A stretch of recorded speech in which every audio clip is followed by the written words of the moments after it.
Welcome back to Purrfect Takes. I'm your host, Stephen Patton, joined as always by my co host and dear friend, Jake McGuire. And finally, after all the waiting, over all the much to do about a very weak, some would say lackluster uh, draft. It's probably in over a decade. I don't think there's been a worse draft pool since 2013 is what people are arguing. Now, granted, there wasn't a quarterback going first overall, so I guess you have that for this year's class with Mendoza.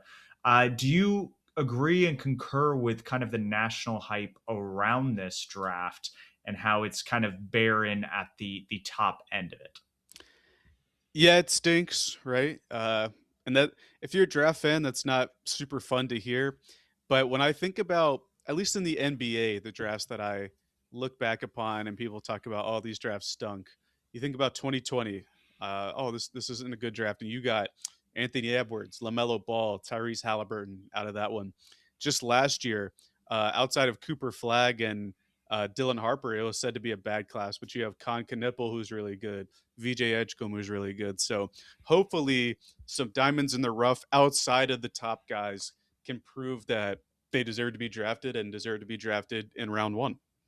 Yeah, I mean, for Carolina Panthers fans, that 2013 draft was extremely pivotal for how rebuilt the defense into a fearsome unit, drafting Star Lotulelei in the first round, then KK Short in the second round, just bolstering that interior of the defensive line and allowing us to be one of the better defensive units that year in the NFL en route to the number 2 seed in the NFC.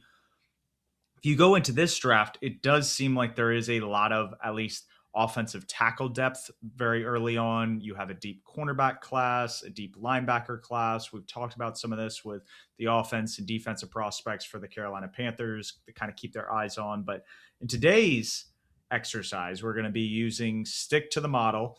It's a fantastic website that allows you to kind of do different mock drafts or act as a general manager. And we're going to kind of go pick by pick and evaluate like 1A, 1B scenarios of what's likely to happen in 2 days. Not what we think should happen, what we think would work best for each franchise, but what we think they will do based on what they've told us in prior drafts, this offseason leading up to the draft. And so I think without further ado, because we have a lot to get into, you're on the clock, Jacob. The Las Vegas Raiders have the first overall pick. Who are you taking and why? Ty Simpson. No, they're going to take Fernando Mendoza. This has been the pick the last, what, 4 months? We're almost 3 months removed from the college football national championship. Mendoza's QB1 in a one QB class. He has the size that you'd want, has the requisite experience. He's been a decent starter the last 2 years, and he showed up in clutch moments this past year for Indiana. Right? It's not a They were a very good team, an older team that had experienced prospects, but there were multiple chances when Indiana could have lost games this year, and it was Mendoza stepping up to help bring those wins and have an undefeated season this year. Far and away, Indiana's best season in program history, right? Prior to this year, and really last year as well, they were known like consensus wide as the worst Power Five, Power Four football program ever. And over the last couple of years, they've turned it around, and Fernando Mendoza was a huge part of that this season. An infamous ESPN analyst kind of posed this question: What big games has Mendoza played in? And Well, I would I think start with the national championship. That would be the first, maybe large game you could point to in which was he rattled in that one? Yeah, Miami's defensive line kind of put him through it, but he stepped up when he needed to. I'm thinking about the goal line play was a third down where all his options were covered. Ruben Bain and Akeem Mesidor, who we'll talk about later, they just crushed the offensive line, and then he scrambles for the rushing touchdown. He I think he will face problems with pressure if he's forced to play early in his career.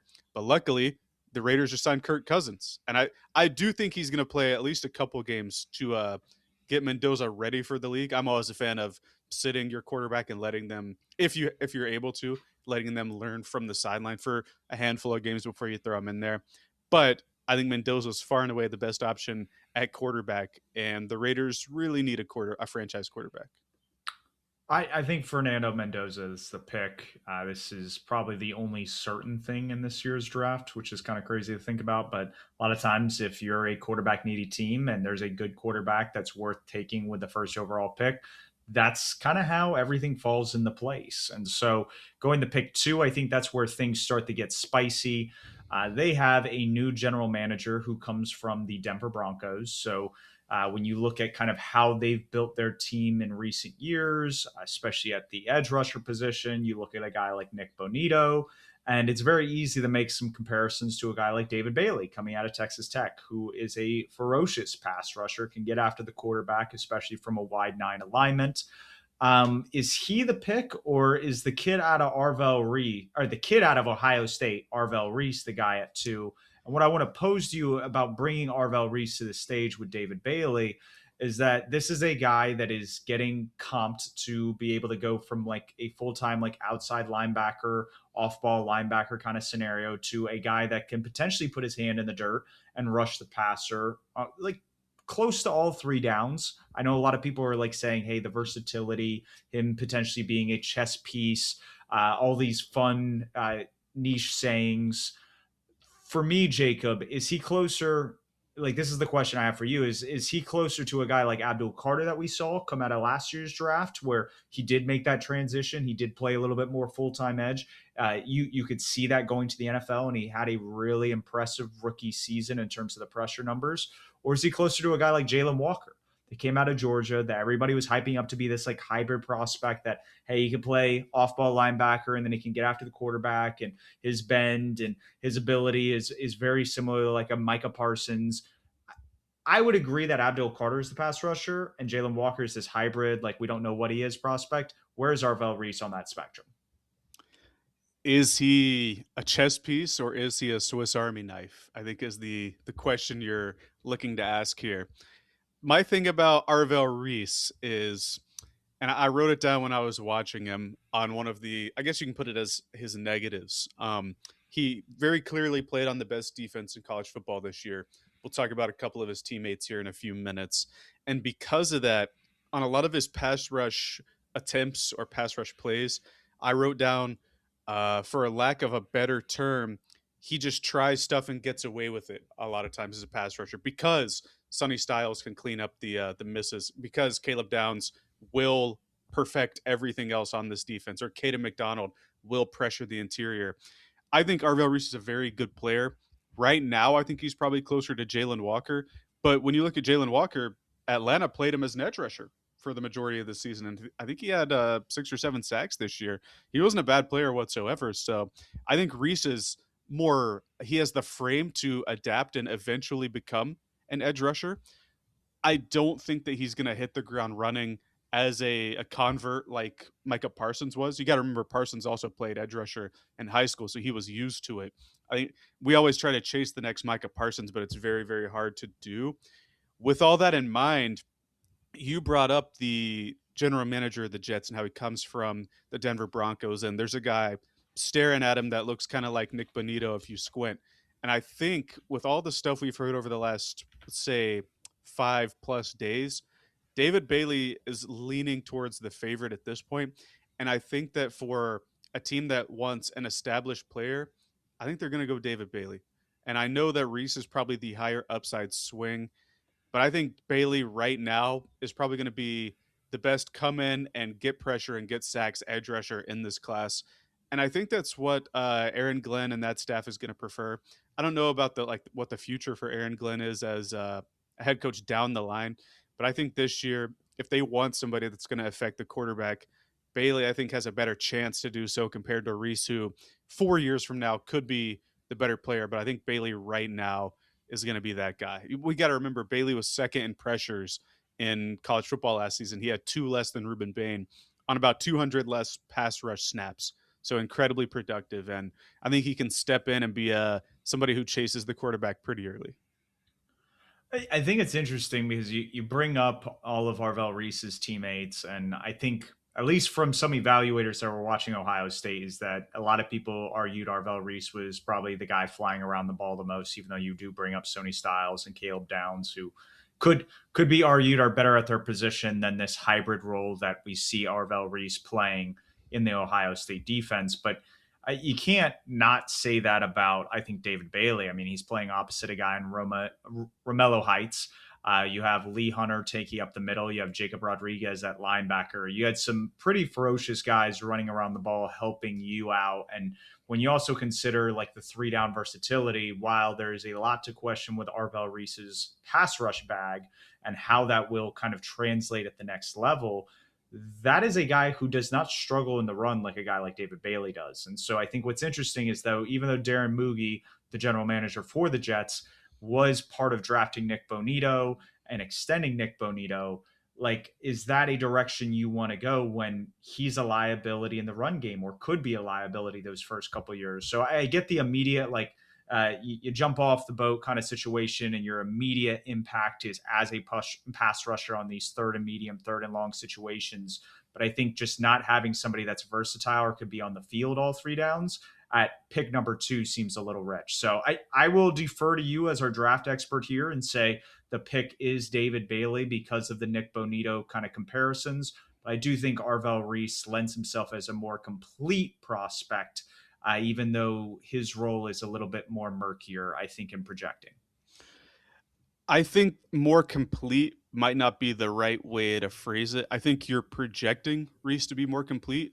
He's not going to set the edge on the rundowns because you're going to likely pull him back as an off-ball linebacker. And I think David Bailey improved a ton in the run game this year at Texas Tech compared to how he was at Stanford. Where at Stanford he was He just a wasn't pass playable. rusher. Yeah, Yeah, he wasn't he playable didn't. on all 3 downs. They didn't play him on rundowns, right? And as far as the teammates go, David Bailey did have some good teammates as well. Every single one of Arvell Reese's defensive teammates we talked about are going to get drafted ahead of every single one of the Texas Tech teammates that we mentioned for Bailey. So different leagues in terms of support systems and insulation, but I think Reese is still a very good prospect. It's definitely down to those two. I couldn't imagine it being anyone else unless the Jets trade out of that position. So as 1A, 1B options, Raiders take Mendoza. They would probably trade out of that pick and get a lot of picks for like next year and even this year if they were to move down. The Jets were saying they take David Bailey. If they don't take Bailey, they go Arvell Reese. And so the Cardinals are left with a very interesting proposition at pick 3, and that's take another hybrid player like they have in the past with guys like Isaiah Simmons and Zavion Collins, or do they protect their quarterback now and for the future and get that right tackle situation figured out and grab Francis Mauigoa? Now, some recent health issues came up in regarding his back and how that could lend itself to, I guess, his future availability. It seems like it shouldn't impact his future play, but back injuries for players of that size, I think, shouldn't be just batted away. This is something to kind of keep an eye and monitor. If you're the Cardinals, are you bolstering the defense that you just added a lot of picks with last offseason, or are you continuing to protect the quarterback both now and heading into next year when you'll probably draft your future franchise guy? If I'm doing it for the Cardinals, I would take Mauigoa pretty quickly, but I think we're trying to think of what they would do, and they have been prone to taking these hybrid players, these tweeners on defense.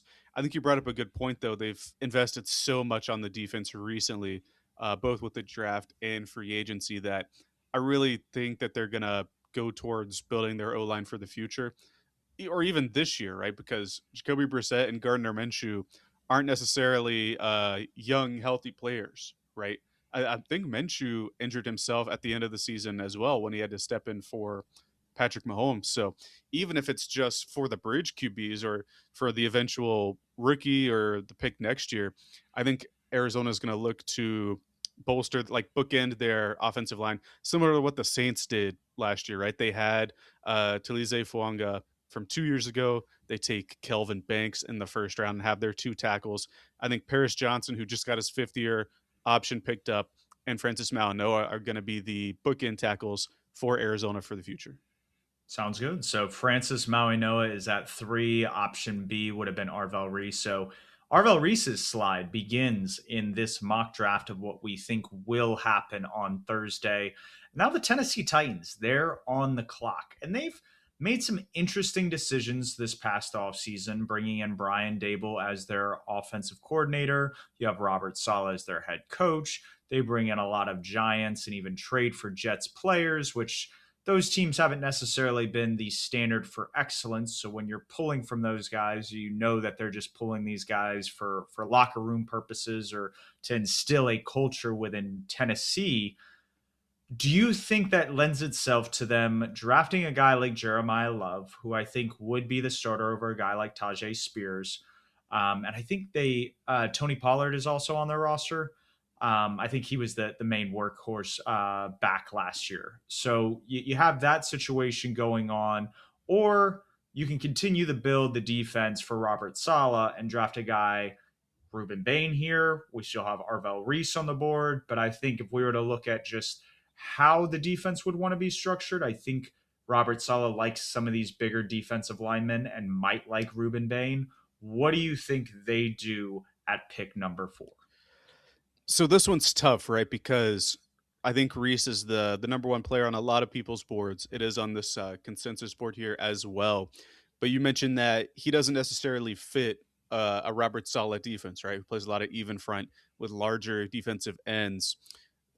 I don't know. This is a tough one. I think if we're on trade watch, maybe pick 3 could have been where it started. But there's rumors that the Cowboys want to come up for a defensive playmaker. This could be a spot where it's like 12 and 20 for 4 and the Titans third or something like that. That could be in play maybe. I think that they would I think the Cowboys would try to get ahead of the Giants to get a defensive playmaker, but I just don't know. I think I think the Titans would like to stay just because you have Jeremiah Love left, Arvell Reese left. After that, it's kind of, and Caleb Downs left, but he's a safety. After that, you're kind of falling down the position board a little bit. In this scenario, it's going to be so. I think this is the most interesting pick of the top 5, in my opinion, on Thursday. But it's so hard to turn down somebody like Reese who could become a very productive hybrid player. The Cowboys used Parsons as a 4 down lineman as well. And while eventually they traded him, he was still a very good player and productive player there. So I think if the board shakes out this way, and we're not as compelled to do a trade this early yet, I think you and I talked about other trade spots we could look at a little bit later in the first round. I think Arvell Reese would be the pick. I don't think that they would go Jeremiah Love this early. You don't think they would take Jeremiah Love No. despite all their bad offseason moves. I mean, you hand out, I think it was like over $100 million.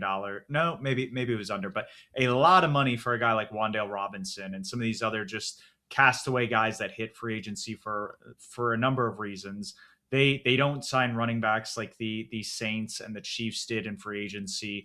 They didn't bolster that room. The Cardinals, the heck, they went out and they signed Tyler Algier. So a lot of signs within the top 10, top 5 of making moves around the running back position. The Titans and the Giants seem to be those two teams where he falls to. And you have him taking an off ball linebacker who's a hybrid player in Arvell Reese. This one, I'm scratching my head with because, again, I think this is definitely the turning point in the draft when you look at like the top 5 picks. But again, out of the players here, I definitely do think the Titans are dumb enough to take Jeremiah Love or go for a guy that's more of a scheme fit in Ruben Bain. But for the sake of the exercise, Like we have a case study of this last year, right? And if it were offensive lineman versus Love, it'd be kind of a perfect example with the Raiders last year. Ashton Genty versus Armand Membu. I'm Genty's the better player. He was the higher rated prospect, but I'm sure if they look back on it, the Raiders would rather have Membu, who could eventually is looking like he could be Pro Bowler, All Pro type right tackle, right? But they took the running back instead. The quarterback wasn't good.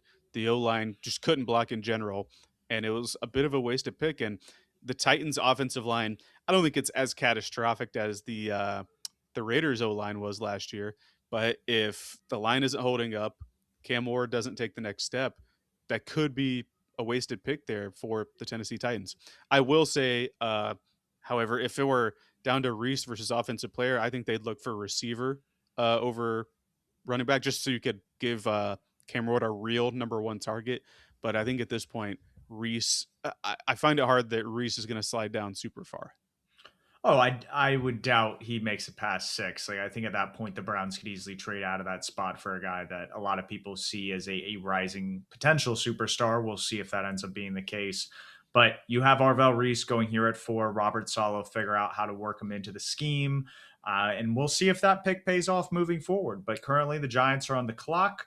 Cam Scattaboo isn't looking like he'll be necessarily 100% by week 1. Maybe that changes, but that was a pretty gruesome injury he kind of suffered halfway through the season. You wonder if they want to kind of bolster that running back room. They just let Saquon walk a couple years ago, and they saw how that worked out. Uh, John Harbaugh, he's in the town from Baltimore. He saw what Derrick Henry could do, but he also was a guy that was part of trading for Roquan Smith, sending a second round pick and extending him top of the market kind of money. They also drafted Kyle Hamilton in the first round. So you have guys like Sony Styles, Caleb Downs, Jeremiyah Love. The Ravens weren't a team known for sticking the premium positions. And I think if John Harbaugh is the guy that has his say and he's building a team of football players and trying to build the spine of both the offense and defense, where is he going at pick number 5? Is it Jeremiyah Love, Sony Styles, or I would think at this point in the discussion, a guy like Caleb Downs? I don't think we need to deliberate too much on this one. I think Sonny Styles is going to be heavily in consideration here for the Giants. You talked about finishing the spine of that defense. I know they just lost Dexter Lawrence in a trade, but luckily they got the number 10 pick back and they can kind of work with that pick to get other defensive players. But having a front that already has very good rushers and putting Sonny Styles behind it, someone who some people think he could be the next Patrick Willis or Brian Urlacher, Fred Warner. I think that adding that behind the rush is going to do wonders for a defense that really needs some improvement on the spine. I would think their receivers also in play here as well, but it's hard to kind of rationalize Carnell Tate this early, in my opinion. Well, that lends itself to pick number 6 right here. We have the Cleveland Browns.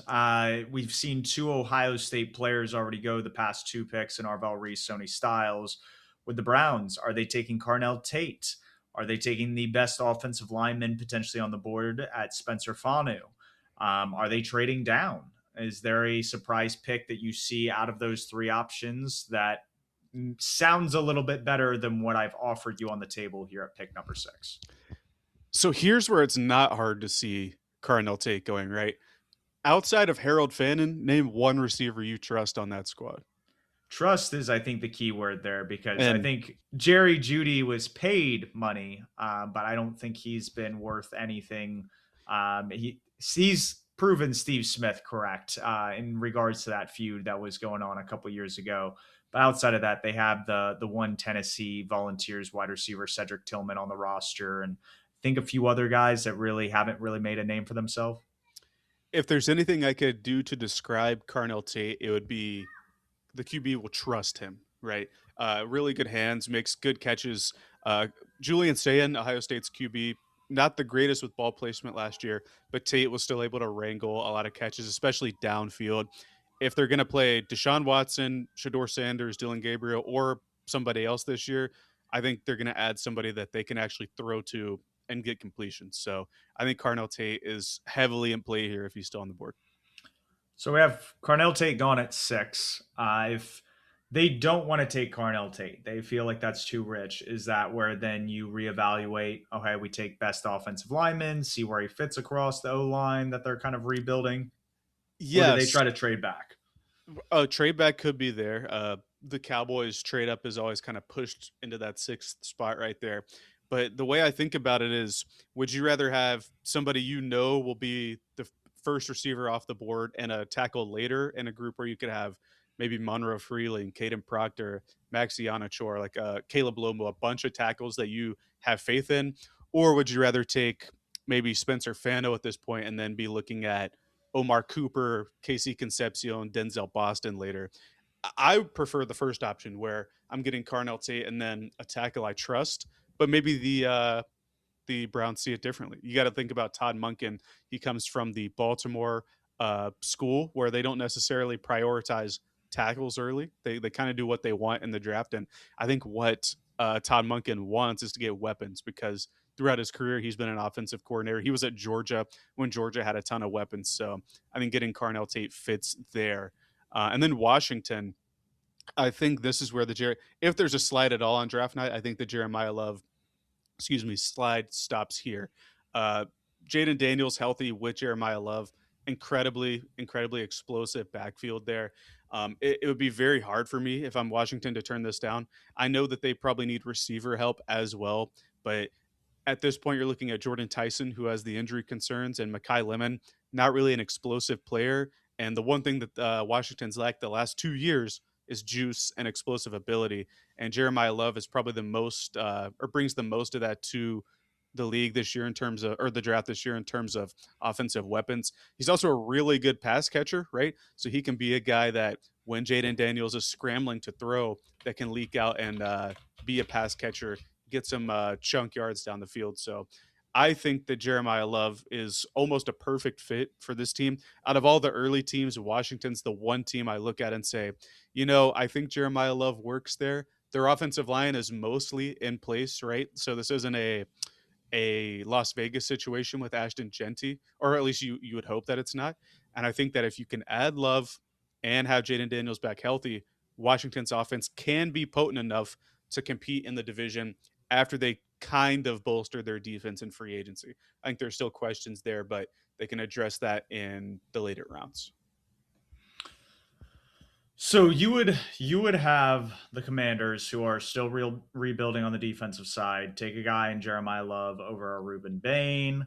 Heck, I understand some of the offensive line concerns. Like, you already spent a first round pick last year in your right tackle, getting the guy out of Oregon in Josh Connerly. You traded for Laramie Tunsil, so you've invested a lot of draft capital in rebuilding your bookends and the offensive line. But this is also a team that went out and spent money in free agency to get Rashad White, Jerome Ford, which again lends itself to exactly like what we brought up earlier with Jeremiyah Love with the Tennessee Titans. Is some of these teams after pick 5 had already done stuff to their running back room that adding another player to that group seems to crowd the backfield, or I wouldn't say like crowd your resources, but you're mismanaging those if you're spending this money in free agency and then a top 10 pick on this position. So I'm a little concerned as why the Commanders would do something like this. I understand he is a top talent, but again, I think there are been clues and breadcrumbs that would lead me to believe Love will be gone before pick 7 comes. But for the sake of this exercise, we'll take Jeremiyah Love, pair him with Jaden Daniels, and hopefully they're able to get the run game going. At pick 8, we have the New Orleans Saints. At this point, they have needs at edge, needs at wide receiver, and I would say probably the back end of their defense. They probably need another shutdown cornerback. Obviously, Kool-Aid McKinstry is kind of developing, but having another guy that you can pair with him, you could take Mansour Delane out of LSU. I did bring up Reuben Bain to kind of pair along with Chase Young this year, or maybe they get a guy like Jordan Tyson. I think it's still too early for a guy with his injury history. I think if Carnell Tate was here, they would definitely take him to pair with another Ohio State product. And likewise, we didn't mention it with the Commanders, but I think if Carnell Tate there is at 7, they will be very much inclined to pair him with a guy like Terry McLaurin and kind of be the heir apparent for when Terry's gone in a few years. So in my personal mock draft, I think I have Reuben Bain going at this point, but you brought up a really good point about the corners that they lost. Alontae Taylor to free agency. He was one of the Titans' big expenditures, right? He got $20 million a year, which is quite a lot for Alontae Taylor. I hope it works out, but corner I think could be an option here. Mansour Delane is a local product. The Saints really haven't been an LSU heavy drafting I team don't over the think they've last drafted half a guy at decade or so. LSU, yeah, in a Yeah. minute. So he could be the fan favorite. Uh, Mickey Loomis, the general manager, also likes longer defensive ends when he drafts them, right? Traded for or signed Chase Young, extended him. Isaiah Foskey from Notre Dame was a really long player. Didn't necessarily work out, but he has a type there for his defensive ends that he drafts. And I know Kellen Moore's an offensive guy, but they also brought in Brandon Staley, if I'm not mistaken, as their defensive coordinator.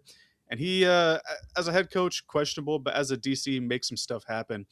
All this to say, I think that Mansour Delane is a premium spot who meets the size thresholds, who is a local player, who showed what he needed to do this year. I think that's going to be the pick for the New Orleans Saints.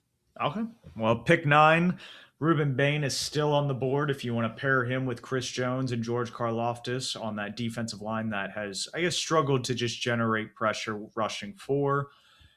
They could rebolster kind of the right side of the line. They just caught Jawan Taylor, so the right tackle position. Maybe you draft Spencer Fanu here, which I think would be a very intriguing prospect. You know, if he doesn't work out there, you can kind of reshuffle him along that offensive line, and he will probably make a pretty big impact.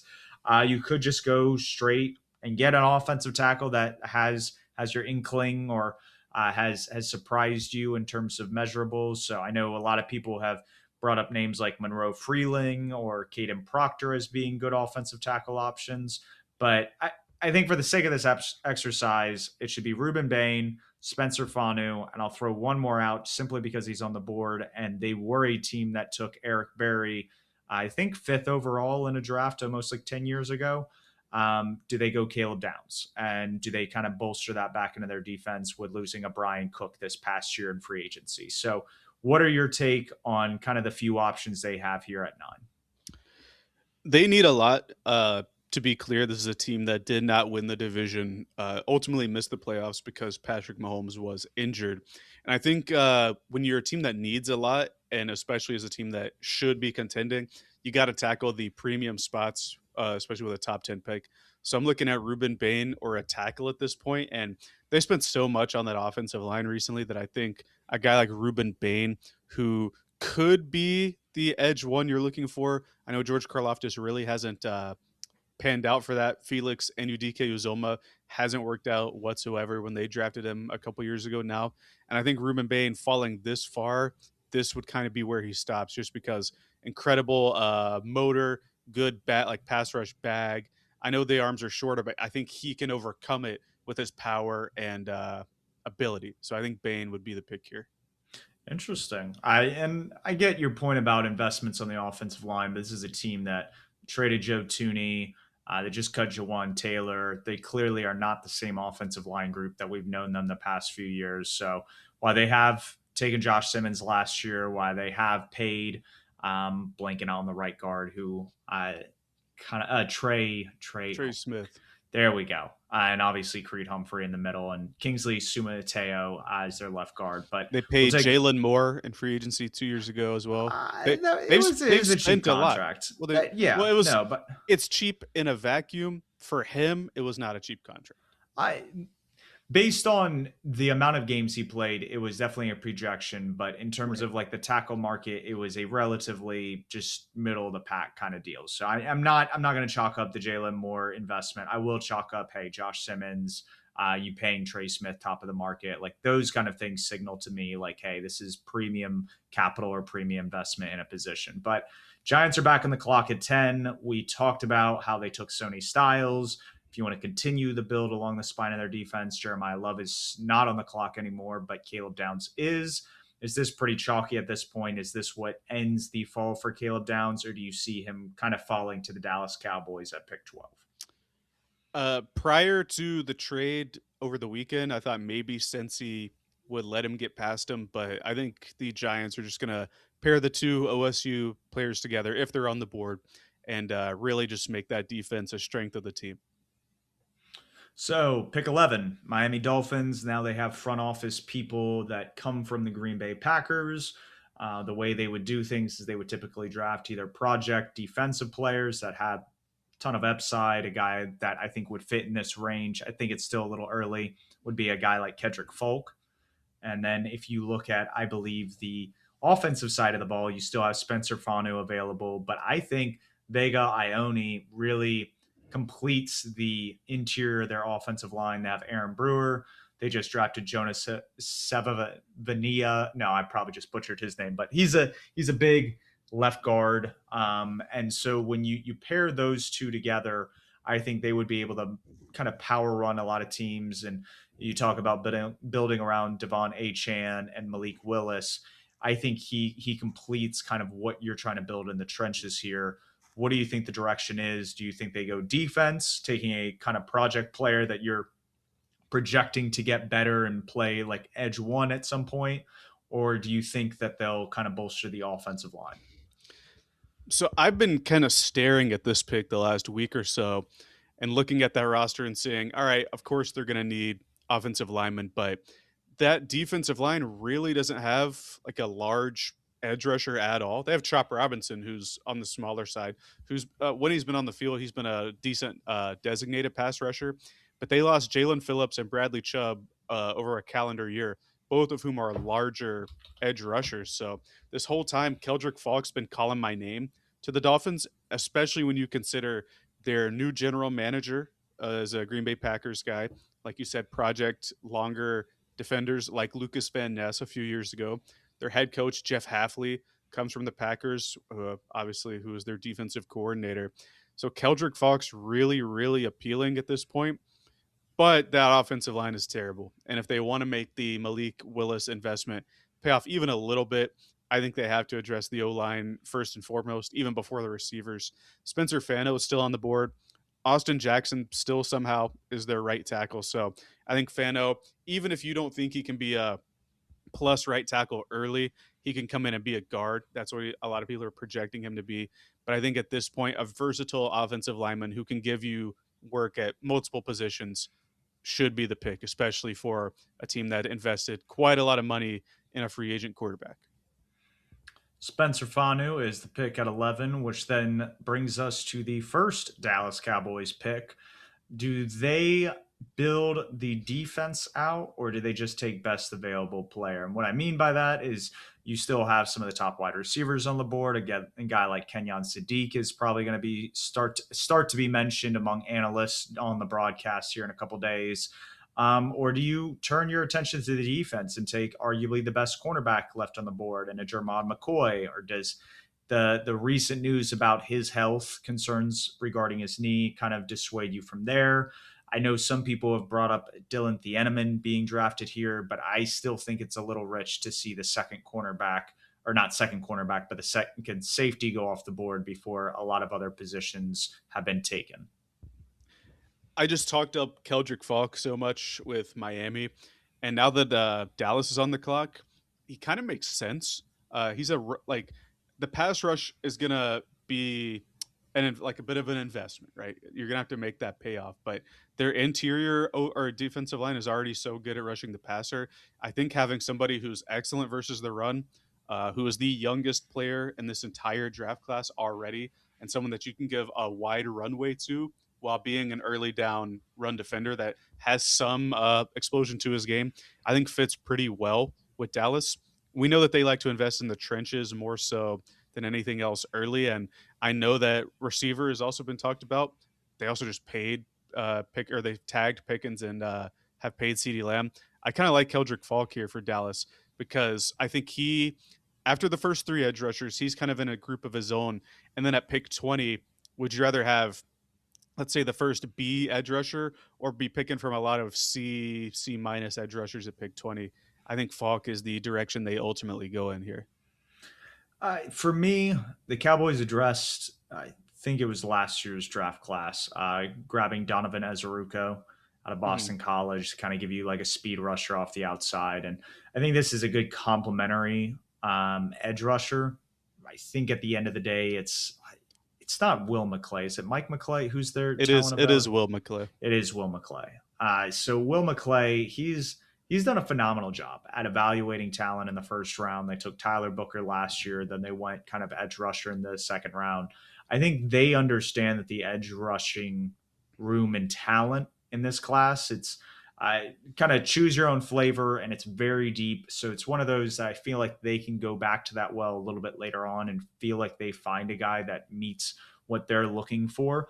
And so I think Kedrick Folk could definitely be that. You have a top 15 pick. Why not take it on a player that is highly regarded, highly considered one of the better leaders? That was something that I think Tyler Booker had on his name and his resume coming into last year's draft. So I think it makes sense. But at the same time, when you have like a lot of other talent right here, is he going to be the guy that you want to extend in a few years, or is this going to be another contract holdout to where it's just more of a headache in Dallas? And maybe that's what it is in Dallas. They love the drama, and that's what keeps the lights on in Jerry's world. So we'll go Kedrick Falk here at 12. The Rams are up at 13. Do they draft their teammate for Kenyon Sadiq, or his teammate they drafted last year in the second round. Do they bring him on board? Do they now play 14 personnel? Are they in the market? And this is something that I think with Fanu off the board, it makes it a little bit interesting because I don't think there's like a true natural right tackle that you would feel confident taking here. Like maybe they are completely sold on a guy like Max Ianachor and they reach a little bit and they feel like they can develop them behind their current starter. But I feel like the right tackle position, maybe wide receiver if you're going offense, and then on defense, it could be a pick your best player available. Again, Jamal McCoy's here, but injury concerns may have you a little bit cautious. What's your vibe here at pick 13? I think offensive line makes sense. Take a premium position with a premium pick and keep building that offensive line to protect Matthew Stafford and the quarterback moving forward. So I did a mock draft yesterday where I had odd picks and someone else had evens, and Fano ended up making it to the Rams. And I thought that the more I thought about it, the more I liked it. But he's not here at this point. We gave him to Miami. One position you didn't mention, which I think the Rams are going to take into heavy account, at least early in this draft, is wide receiver. Devontae Adams is getting up there in age. He was incredible last year, but he is getting up there in age. Puka Nacua has had some off-field stuff as he's getting ready for his own payday. So that room's about to get a lot more expensive. And then after that, your third receiving option is isn't really a receiver. I would say Terrence Ferguson, the tight end that they drafted last year, they kind of hope he's going to turn into that, but they don't really have a third option outside of those two. And granted, they're a very good duo, Adams and Nakua, but I think that they're going to look to add that third receiver, and whether that's Makai Lemon, who I think fits well with them. He doesn't really have an overlapping skill set, or Jordan Tyson, who much more explosive player than Lemon, much higher upside, but the injury concerns are questionable. I think that's where they're going to have to choose from between these two. For me, because they already have such good receivers in place, I think they can shoulder the risk of someone like Jordan Tyson, who seems to be climbing up the draft board or up people's perspective draft boards recently. I mean, he's been talked about as a top 10 guy ever since his workout, somebody that could go to the Saints or the Chiefs. So I think in this position, Jordan Tyson might be the pick for the LA Rams here. The Rams do their homework on medicals. Puka Mm-hmm. Nacua had some injuries in college. Clearly hasn't flared up to a massive degree while he's been in the pros. He has missed some time with some various injuries. They were most notably connected to Odell Beckham and kind of his knee issues a few years back when they won a Super Bowl run. But those gambles and those risks have come with very minimal like stakes. Like you're talking, Mm-hmm. Puka Nacua was a fifth round pick. Odell Beckham was a 1 year kind of like prove it deal. You're on this team for the hopeful Super Bowl run that did materialize. They haven't been a team to invest wide receiver early and often. Like going back to, you have to go back to where we've talked about like this being comparable to the 2013 draft. Tavon Austin being the guy that they drafted, their explosive playmaker. I don't see them taking Tyson because I think hamstring injuries, like, and his ability not to finish seasons is going to dampen his projection. So unless they think it can be something fixed with diet or a regiment they can put a wide receiver through, I think there's too much of a red flag to take a guy like Jordan Tyson. I do think if wide receiver is something that they are truly interested, taking in a productive wide receiver who doesn't drop things that can complement kind of Devontae Adams and Puka Nacua in the slot, Makai Lemon makes a lot of sense. But again, I kind of come back to that offensive tackle position or offensive line and just going, this is a team that has heavily invested in the offensive line. Drafting Steve Avila a couple of years ago, and I believe the second or third round, they just paid their left tackle, Alaric Jackson, last year to keep him in town. To deals similar to Jalon Moore, a little bit more than that. And they just lost their right tackle to retirement. Obviously, they had a plan in place, but I think those tend to be the couple options we come back to. So are you for sure going Jordan Tyson with those hamstring injuries and knowing the Rams don't typically invest a lot at the wide receiver position when it comes to the draft? Well, there are a couple things there that I'd like to unpack just a little bit. They don't typically invest high in anything over the Les Snead era because they don't have first round picks usually. So anytime we see a pick this high, which is house money at this point, right? Because it's the Atlanta Falcons pick. I don't think we can necessarily apply tendency to it because they haven't picked this high in almost a decade, right? Goff was probably the last time they picked this high in an NFL draft. So I think that kind of changes the calculus a little bit. I think as well, you brought up Nakua, Odell Beckham. I think that kind of strengthens the case for Tyson because they're a team that's uniquely fine with handling risk. And even if this is a position in which Tyson, let's say his rookie year, doesn't play more than 9 games, they don't need him this year. I think it's more of a projection. And when you're picking this high for a team that's, I think they are the Super Bowl favorite as it stands right now, uh, like taking a risk on upside with a pick that they shouldn't have anyway, I think is the play there for a team that's more willing to gamble than probably any front office in football, you would say, right? Given how willing they are to throw away first rounders. So I think upside swing is where they go here. And while Lemon's probably safer, nowhere near the upside as Tyson. And maybe the upside catches their eye and they can't unfall in love with what he could be. But I to me it gives too much Percy Harvin that yeah, when he's on the field, he's probably going to be electric. He'll make plays. He'll be a guy that's talked about in both the ESPN circles, the fantasy circles, like you name it. He will be talked about as a beloved player. I think your best ability is your availability, and that just isn't there for me with Tyson. We'll give him here to the Rams though. They like his medicals at pick 13. We'll start picking this up. This is going to be a longer episode just by nature of going kind of through this draft and talking out processes that again we haven't really talked about this offseason. So this is the first time we're really kind of opening this up on air. So at pick 14, you have the Baltimore Ravens. They lost Isaiah Likely, so kind of that inline tight end, not inline, but more slot tight end, where it's a target for Lamar Jackson across the middle of the field, which he's most comfortable throwing to. I think the guy that's probably going to be most connected to him since he has fallen to this point in the draft is Vega Ione out of Penn State. I think he is the perfect Daniel Falele. Lafayette. I'm just going to stop pronouncing his last name. He got signed by the Giants, so I think the Giants are clear of maybe the Vega Ione rumors or speculations at 10 that may be a route for them. But I think here at 14, the Ravens are definitely a team that are going to look to bolster their offensive line and protect Lamar Jackson. Which direction do you see them going here? Yeah, that's the pick for me. Vega Ioane from Penn State, the guard. He is my last top 10 player left, I think, on my board, my personal board. And he's just a seamless fit for them, right? They need interior offensive line help. And losing Daniel Falele it's kind of like addition by subtraction. He wasn't the best starter for them. And even if they had kept him, I think Ioane would start over him. So plug and play player for a team that really needs Lamar Jackson to stay healthy to be competitive down the stretch. So I like that one. I think this draft has kind of been a big tell of I think what we'll at least see a run on if this ends up being the case in scenario. We've seen Francis Maui Noah go, we've seen Spencer Fanu go, and now this is the kind of the third offensive lineman off the board. Tampa Bay Buccaneers, they've invested in a lot in the offensive line and pass draft, so I don't think this is a direction they necessarily go.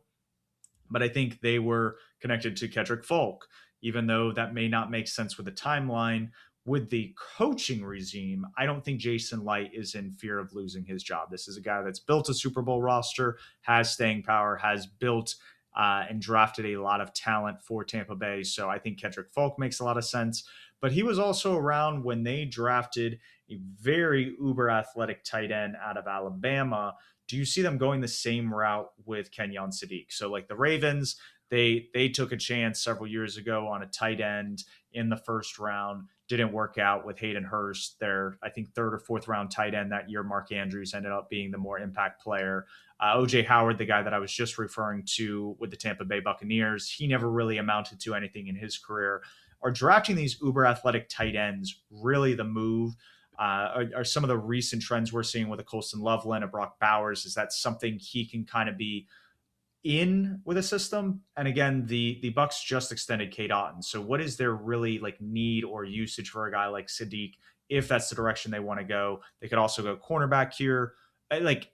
Speak to me on what your thoughts are if you're Jason Light that you would do on draft night in a couple days from now.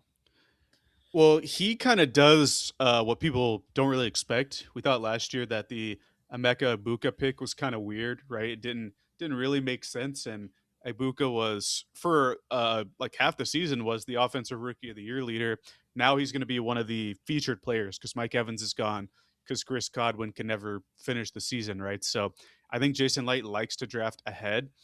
That being said, I don't think Kenyon Sadiq is drafting ahead. You talked about OJ Howard, least productive college tight end taken in the first round in the last decade. He's probably he has close to double the production that Sadiq has had over over Sadiq's 3 years at Oregon. So I'm not sure that that's the idea that they go. You mentioned win now, maybe for Todd Bowles there. If you say And Akeem Mesidor, I'm gonna. that's actually the name that I was going to bring up. Oh, That don't do it. I kind of connected to them because he's probably the most win now player left on the board. I'm not going to go there in this exercise though, just because I don't even see where he is on this board. He's quite a ways. He's pick 32 or number 32 on this board, quite a ways down. He's number 32 on my personal board as well. But looking at what's left, I couldn't tell you where Tampa Bay is going to go because Jeremiah McCoy makes a lot of sense, the Tennessee corner, but the news of him getting bone plugs in his knees, I think he's going to make it out of the first round with that. Like that's very, very significant stuff. We saw last year Siobhan Arvell from ECU, East Carolina, local player. He made it to the third round, and I thought he had we'll call it like 25 to 40 range tape, and he made it to pick like 90 or something like that with similar stuff in his knee. Obviously, McCoy's a bit more talented than that, but it's tough for me to rationalize him sliding or not sliding in this draft. And all of this is leading back to Kenyon Sadiq for me because outside of this pick, I don't see where he's going to go. I know Carolina's connected to him a lot. He absolutely doesn't fit what Dan Morgan and the analytically minded staff there do for the Carolina Panthers. So I think at this point, Kenyon Sadiq is going to be the pick here just because I have no clue what Tampa's up to or where Sadiq would go if he's not picked here. Yeah, I think it's a catch-22. I think this is why I like putting Kedrick Folk here with the Tampa Bay Buccaneers when I run some mock draft simulators because like that's the pick that makes sense, especially when you look at Kalijah Cansey and their recent drafts and then bolstering the offensive line. Like they are a team that focuses on the trench in this situation. And we don't really have that good player there. So if the medicals check out for them where McCoy's their guy, I think the talent screams yes. But we saw several cornerbacks last year. Will Johnson, who's widely considered maybe even a first-round talent last year, fall to the second round because of some of the injury concerns, and that could be the reason. So I guess just from a talent standpoint, based on consensus, Kenyon Sadiq, they hope he's not OJ Howard 2.0. They see something different, but if the Bucs were to select Sadiq, I would make me very happy as a Panthers fan. But as somebody that's happy about draft process and wants to see teams improve that, I think this would be a step backwards, especially for the Buccaneers front office. I agree. I think the good thing is Jason Light kind of doesn't care and kind of Brad Holmes-ish, doesn't really care and goes his own path in the draft. And obviously for Holmes, it's worked out in a lot of facets. We'll have to see if Sadiq is the pick, if that works out. But I keep coming back to Akeem Mesidor. That would not surprise me if he were the pick on Thursday. We've talked about this, and anybody that listens to like national media podcasts, this has definitely been brought up. There's been one player, and I think this goes back to like 2011, like the CBA, like that agreement, maybe even a little bit before that from a draft standpoint. But and it's probably before that because a lot of this like higher age prospects have happened because of all the COVID years. But there's only been one player that's been 25 years or older on draft night, and Akeem Mesidor would be another player to join that rank. And you know who the player is to go in the first. To go in the first. No, 50 to go picks. in the first 50 picks in a draft, and it's insane because the guy played quarterback. So that's one thing where I guess you can give the other guy a nod where it's like, okay, he was dealing with injuries. That's a position you want more time to develop because it puts such a mental load on you, especially from like the physical demands of the game, to where it's just like I don't see how people could take Akeem Mesidor when he is quite literally a finished product at this point. And I think a lot of what we saw production wise came from playing opposite of a guy like Ruben Bay. So that's just my take on Akeem Mesidor even being brought up in the first round. Is I think teams really do care about age, and I think he might go in the top 50. But just Tyler Shuck is not like that's not the comparison you want when you're bringing up age into some of these factors and decisions. Right, and quarterback ages a lot more gracefully than Then edge an edge rusher. rusher, yeah. Right. And so that's the and I keep coming back to this when people talk about it because from here on out we're going to have issues with pretty much every pick, but that's just this draft class. You're just going to have to take the issues when you get them. And that's what the brings the New York Jets to the clock again. This is the pick they got in the Sauce Gardner deal. Receivers kind of staring us in the face right here. I think they would love to get Jordan Tyson, someone who's explosive, but he's not here, is he? Makai I Lemon is if like the guy right here. You see, for me, it's like you hear all these injury reports, just like we talked about with Jermod McCoy, and it's like I feel like it's just going to drop some of these guys here. That even if he was available here at pick 16, this is a front office that's leaning more analytics in terms of driven. You look at how the Broncos have built some of their wide receiving cores over the past couple drafts, couple free agencies. Like to me, Makai Lemon screams more of like that slot guy, quarterback friendly like player compared to Jordan Tyson. And so that's I more just agree. like I know Tyson's off the board here, but I'm saying if both were available, I don't know if the Jets would actually go Tyson above Lemon. I think the pick would be Makai Lemon here. I agree with that to an extent, but we're still in the first half of the first round. And if you're looking at safety versus high upside, I don't really think it's going to be, or that's not really something you should consider as the main thing. What I'll say in regards to David Bailey versus Arvell Reese, similar conversation. I think Bailey, for his position, much more explosive player than Makai Lemon is. I keep saying Makai Lemon is not explosive. He's a good player, very good at the catch point. He's going to bring in a ton of targets, and I think the Jets are uniquely equipped to give him targets because they don't have anybody taking their targets on their team. Even Garrett Wilson, who was their leader this past year, had like 400 receiving yards. So I think Lemon's actually a good fit here. But I think in general, I think you're going to find yourself surprised by how high some of these higher upside players go, especially in this class. Like, it wouldn't shock me if Tyson's picked in the top 10. I think teams are aware that like when you have a top 10 pick, like you rarely have that. And even if you have to go a little bit more on the safer side, getting a guy that you feel like is close to that Pro Bowl level, whether it's like an offense, defensive lineman kind of situation, maybe it is like a true like talent like a Jeremiyah Love or a Caleb Downs, like those are the guys that are going to get picked in the top 10.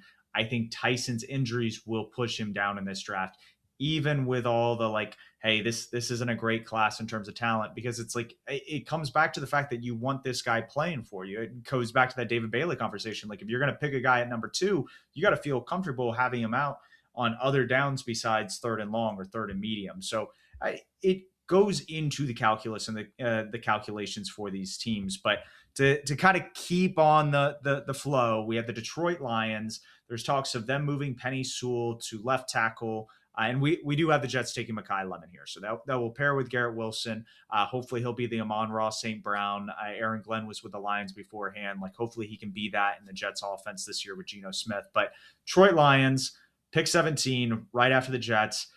Penny Sewell moving over the left tackle. Right tackle seems to be the issue. So do you go a guy like Max Ian Shore that we brought up already?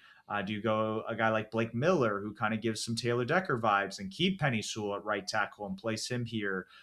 Do you go Monroe Freeling, tackle out of Georgia, also can be a left tackle for you and keep Penny Sewell at right tackle?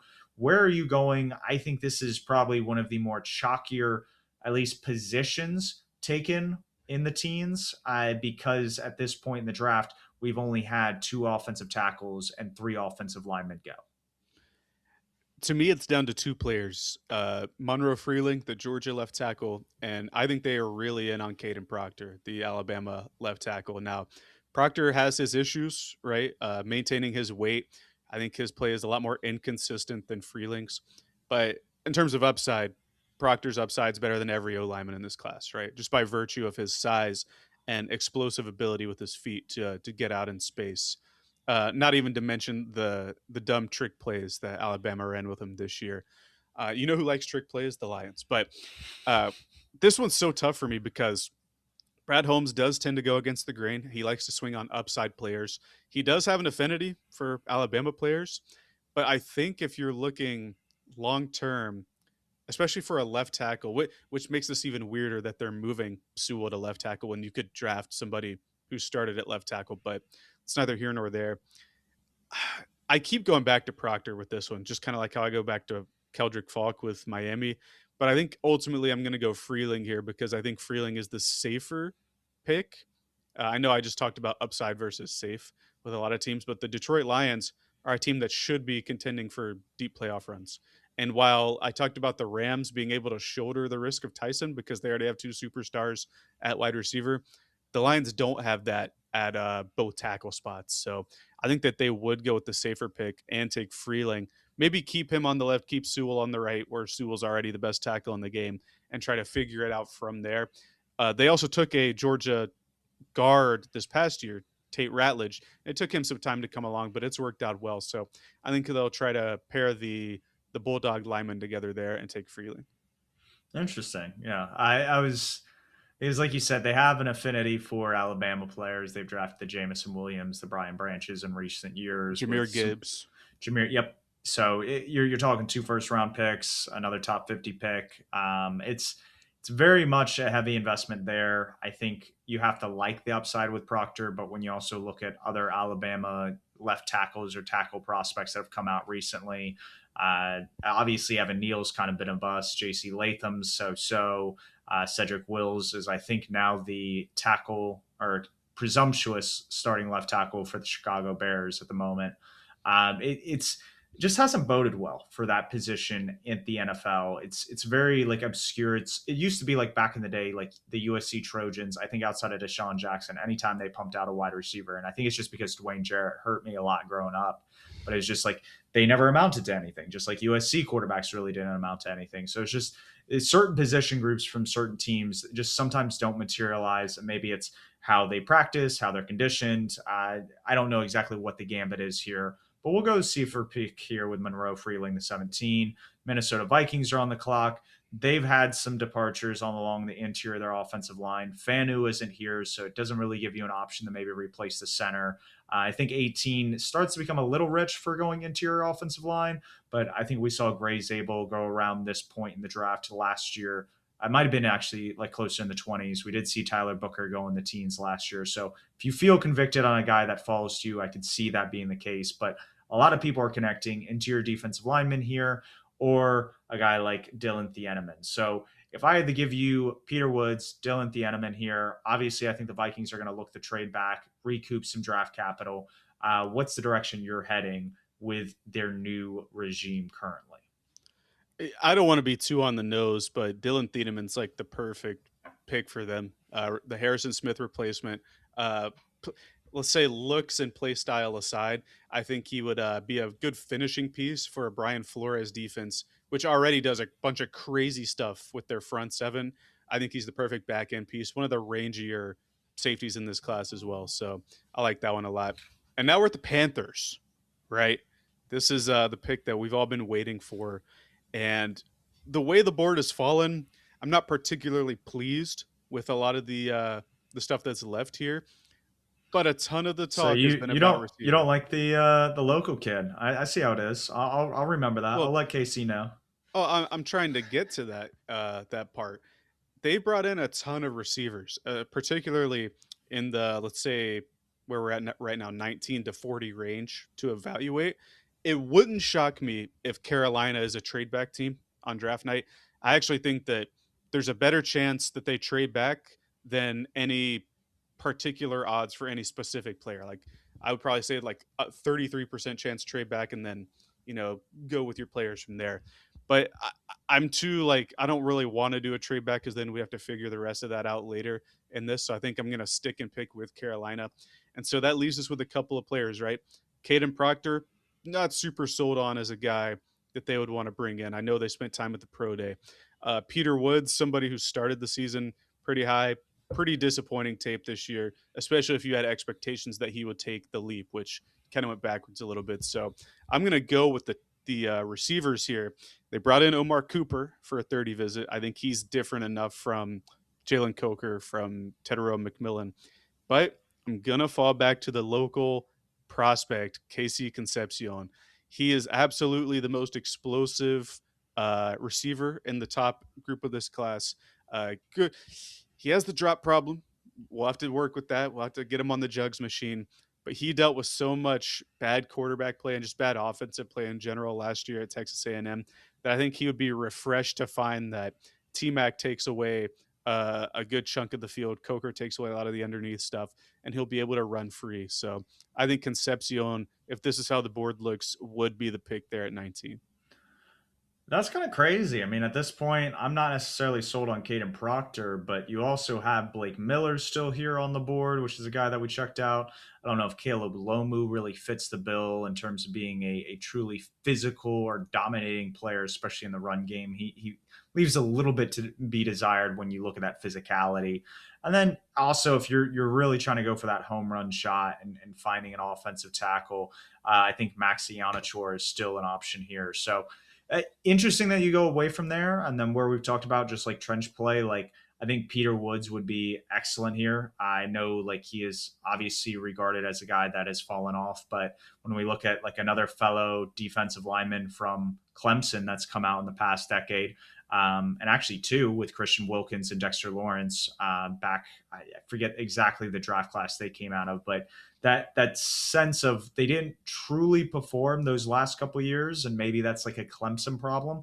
But I think there's going to be a team that feels like they luck in the Peter Woods here sooner rather than later. But Kevin Concepcion or KC Concepcion at 19 to the Panthers. The Cowboys are back up. They pick Kedrick Folk at 12. Do they continue the boost to the defensive line? Or at this point, are they taking a risk on an injured cornerback in Jermon McCoy, Avion Terrell? These are guys that you're adding to a room with. Was it Siobhan Ravel that came out of Coastal Carolina last year that you had brought up a little bit ago with having an Eastern injury? Carolina. Yeah. Eastern ECU. Carolina, not Coastal. Yeah, I'm getting it confused with I think Josh Norman, who was Coastal. Yeah. But yeah, do they go that route again? Do they continue building along the interior? Because if you're not sold on Kenny Clark being the long-term answer at nose tackle, I think getting a guy like Caden McDonald here and reinforcing those trenches and giving yourself depth, because stopping the run has been an issue for the Cowboys for so long. Like, are those things that they're considering with their evaluations here at pick 20? We'll get to Caden McDonald here in a few picks. Dude, this draft class is so frustrating because once we're at this point, if they didn't take Falk, I would have given him Messidor here, but they don't need two like longer edge rushers, right? And while Jermon McCoy, if he checks out, would be a good fit. Will Johnson was a better player, and he fell out of the first round, and I guess it was a better draft class, so that kind of works against him. I have no idea here. It's hard for me to envision receiver given their investment in receiver. Uh, dude, and I don't think it'd be defensive tackle either because they've just invested so much in that recently as well. So Well, what the does that issue leave would be us with? is they did trade Digazua to the Right. 49ers. So there's like another, like if you wanted to Yeah, you find know your what? Quinnen Williams clone and stick him on the opposite side and you have him, Kenny Clark, and Big Q, like that is an option there. Yeah, I don't think Peter Wood's going to go this high on draft night, but I think he makes the most sense out of everyone that I can see on this board right here. So let's go with Peter Woods just to give the Cowboys a revamped defensive line. He would be you would put him at 3 tech, and on your down fronts you'd have Big Q and him kind of going or exchanging in the middle, and you can move Falk inside as well because we didn't mention it. Keldrick Falk's like 6'6", close to 280 as an edge, like Myles Garrett's sized, so you can move him inside if you need him to. Pittsburgh, You could technically have on NASCAR downs like Big Q, Peter Woods, Kedrick Falk, and Donovan Azaruko. And you you know, could. two of them in Big Q and Donovan Azaruko give you juice, and you're hoping the other two, they're just at least holding lanes at the very least. And at the best, they're able to actually collapse the pocket and get after the quarterback. Yeah, I think that would be an ideal outcome if they all pan out. The Pittsburgh Steelers, I know this thing says wide receiver, and I know they just traded for Michael Pittman, but I still think filling out their receiver room is a good investment for Pittsburgh. I don't know if Rodgers is going to be the quarterback or not. I don't know who the quarterback's going to be, but they've been in a position over the last handful of years where outside of their number one pass option, there's just been nothing after that. We watched last year where Pittsburgh eventually they did make the playoffs, right? Because the Baltimore kicker missed the field goal in that game to end the season. But this is a team down the stretch when DK Metcalf was suspended. They had no one to throw to outside of some schemed open tight end looks, right? I'm thinking about the Browns game where they lost because they didn't have anybody, or Rodgers threw it into the end zone. I can't even remember who the receiver was that dropped it. Yeah, was it Calvin Austin? I don't know. Calvin Austin's not there anymore, so I want to keep giving receivers to them. And Omar Cooper keeps coming up to me with Pittsburgh. I think he is different enough from Pittman where they can both work the middle, but Cooper can give you more after the catch. I also think he's a pretty good separator and won't step on what DK Metcalf does along the sidelines. So I like that fit there, and it actually gives the Steelers suitable pass catchers for not only this season, but once they eventually get their QB, whoever that would be. So I think Omar Cooper's a good pick there. Yeah, I think if for some reason the Steelers have like a wide receiver prototype, maybe you could argue a Denzel Boston here since Yeah. he is a little bit bigger. But I think when you look at the room, they're probably not happy with Roman Wilson or Ben Skoranek or a guy like A.T. Perry that's currently on the roster. And getting that third wide receiver to kind of pair with these other two will help Will Howard or whoever the starting quarterback is. I think you're going to hear on the broadcast, and it's going to start right around the Jets at 16 and it's going to continue until about like the Steelers here at 21. Oh, what about Ty Simpson? Oh, what about Ty Simpson? I think what's interesting is you look at like a lot of AFC North teams, and while Joe Burrow is a little bit smaller, Lamar Jackson you could say as well, but Lamar Jackson was a physically gifted athlete. For the most part, quarterbacks that get drafted into the AFC North, heck, even the NFC North, are a little bit bigger. I think Ty Simpson's size is going to be a concern. I'm not saying the Steelers are going to go out and get like Drew Allar in this draft, but Will Howard, if you look at how big he is, or Aaron Rodgers, like these are at least average size or larger size quarterbacks and structures. So I don't think that's necessarily an option, especially knowing Omar Khan is very smart about how he approaches roster building. So Omar Cooper here kind of completes the wide receiver room, helps whoever they may have at quarterback. And we have the Chargers now up, and they also kind of hail from this AFC North tree with Joe Hortez coming in from the Baltimore Ravens, Jim Harbaugh having his connections with his brother in Baltimore, spending time with the 49ers, and then the Michigan Wolverines. He's here with LA. Are they going to continue to build the defensive line? We saw some guys leaving free agency. They're going to have to pay Tuli. Tui Is it just Tuli? Tuli Tuipulotu is There his we go. last It's name. the two twos. I can't do all these pronunciations, but you got to find a guy next to him. So are you drafting a guy like T.J. Parker out of Tennessee? Are you going more in the trenches, try to clog these run lanes up and find a bigger defensive tackle guy like Caden McDonald? They've had injuries on the offensive line. I think it'd be a little rich to take a tackle when you've seen the investment in both Slater and the Notre Joe Dame Alt. guy, Joe Alt. Yeah. So it's like again, the investment there makes it hard to go like that's some of the better players right now on the board. But is this a scenario where you're trading back or taking best player available? So this is where I talked about Caden McDonald. I think this is a good worthwhile look here. They don't have Jesse Minter anymore, and I think that they're gonna try to supplement the loss of his schematic ability and stuff like that with more defensive players. And while McDonald isn't necessarily a playmaker, he's going to improve the run defense a ton. For what it's worth, if Kenny and Sadiq were still on the board, I think the buck stops here with the Chargers. If there's one thing that this current regime has shown in the one draft they've had, or I think it's two drafts they had together, but last year they took a running back in the first round with Amari and Hampton. I don't think they really care too much about positional value when this is a team that's good enough to consistently make the playoffs. They want to add good players, and I think Sadiq would fit there because he's different enough from Aronde Gadsden from a usage and type standpoint. But we're on to Philly, And Philly, They're taking a tackle, but who are they you are taking taking? a You got tackle. Caden Proctor. Are you taking Maxi Onachor, who I've brought up multiple times? I don't think Caleb Lomu really fits the bill for what they want in a tackle. But like, who are you taking here at 23? I think they are taking a tackle. This could also be if somebody wants to move up into the first round. Like if we're talking, if Ty Simpson's going to be a first rounder, this is like where they're going to trade up to, or who whatever team, the Cardinals maybe, to get ahead of Cleveland, just in case Cleveland wants to move on from their QBs. So I think this is a huge trade spot. Philly, I know it says edge is their number one need. I am looking at receiver a little bit because I think we can assume AJ Brown won't be there next season. Maybe on June 2nd, we can assume he won't be there. But I am going to fall back onto tackle. Hiana Chor, we've talked about him so much. I know that right tackle isn't necessarily their number one Lane thing. Johnson's going to retire. Is he? Not this year, but it seems Right. like But in he's the like kind of future, like yeah, and they're and like for you want to someone like, develop somebody. yes, I think Hiana Chor is the perfect developmental guy on the right side. We'll talk about Caden Proctor here in a few picks. Hiana Chor, really good tape. Didn't allow a single sack over the last 2 seasons, but has only played football for 5 years.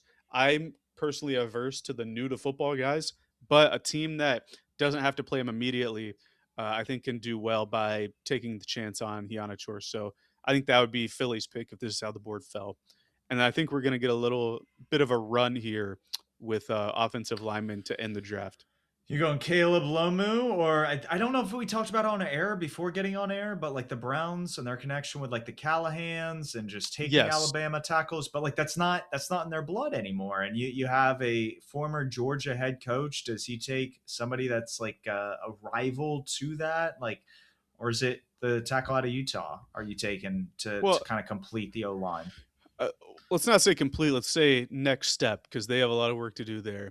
And I wouldn't call Alabama and Georgia rivals. I would say one traditionally owns the other, but I am going to lean. Traditionally is a choice word there. They're 1-1 in the last 2 years, so or no, 2-1, I should say. Alabama's won 2 of the last 3, but I would go Lomu here, and I think that's what Cleveland's going to do. A little bit of a limited ceiling, but I think the much more safe and ready to start left tackle compared to a guy like Caden Proctor, and for a team that's in QB, I don't know if it's turmoil, but we don't know what's going on. I think that they need the safer pick, especially after they just traded for a right tackle from Houston, Titus Howard. This so the Chicago's another weird team to me. I don't know I don't what's think it's going that on with them. weird. You have a couple bigger edge rushers. So I would throw in TJ Yeah, Parker. It might be a little rich for Zion Young here, but I think that's a guy that kind of throw out there.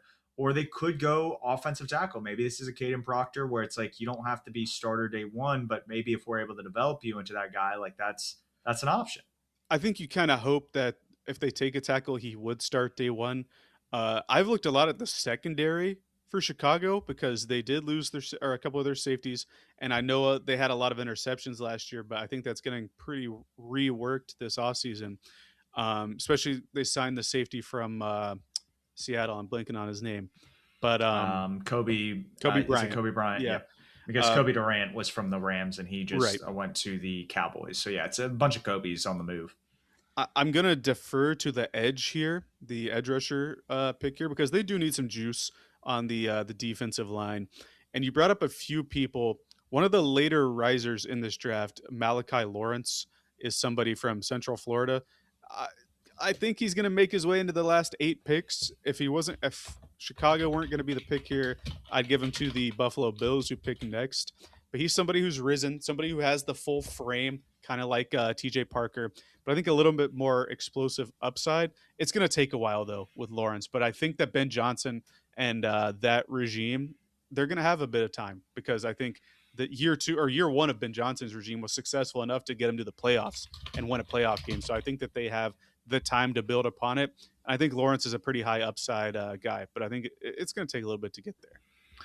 I would have seen the Lawrence pairing with like the 49ers to be better because I think you have Mikael Williams and him that can alternate on the opposite side of Nick Bosa, and one provides you a little bit more run stopping, where Lawrence provides a little bit more juice in the pass game. I think Montez Sweat has kind of been the main pressure getter in Chicago. So if you wanted to add more of that, I think going Malachi Lawrence is the answer. But if you want to be able to stop the run, I Wait, think going I just noticed Akeem Messidor is still on the board. No, we're. I think we should stick with the names that are being talked about because All again, right, I don't think Akeem Mesidor here. When we talk about like size and whatnot, I don't think he's near the size of these other guys that we're talking about. I'm looking it up right now. Yeah, so he's 6'3", 260. Zion Young, Malachi Lawrence are taller than that, and about that same weight, if not because of having a bigger frame, could even get even larger. I just think when you look at like a Dennis Allen defense and having bigger edge rushers and Cam Jordan, Chase Young when he was with the New Orleans Saints, like this is a guy that's going to want that and also have some room to grow and develop. So sure. it seems like you're sold on Malachi Lawrence here at 25 over a guy like TJ Parker and Zion Young, correct? Yeah, I think the rise is for a reason, and I think we're going to see him hear his name called on Thursday. So Malachi Lawrence at 25. Obviously, that swoops in before the Buffalo Bills at 26. They don't have the ability to add another slot wide receiver. I know they've done that in a lot of recent drafts. Your Keon Coleman's, your Dalton Kincaid's, heck, Khalil Shakir on day 3, who ended up panning out. But there is no Omar Cooper. There is no Casey Concepcion. So are we going a Denzel Boston, the true, I think, Keon Coleman replacement, where you thought you had a ball winner, a guy that can come down with those 50-50 balls and turn them into 80-20?